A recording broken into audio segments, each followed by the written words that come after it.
আপনারা সবাই কেমন আছেন? সবাইকে আন্তরিকভাবে শুভেচ্ছা ও অভিনন্দন। আপনারা যেটি দেখতে পাচ্ছেন এটি হচ্ছে একটি মেলার দৃশ্য। এটি একটি পুজো হচ্ছে।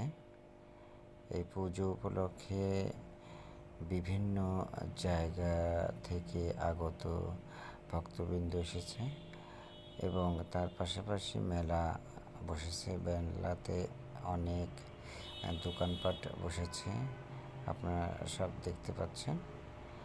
আর এখানে এই মেলাটি শিব পুজো 3 দিন ব্যাপী হয়ে থাকে। সেই উপলক্ষে দূর দূরান্ত থেকে অনেক ভক্তবৃন্দ এসেছে। দেখুন একটি বট গাছ, বট গাছটি অনেক পুরাতন। আসলে এটি বট গাছ না, পাইকর গাছ এবং বট গাছের মিশ্রণে দুটি আছে।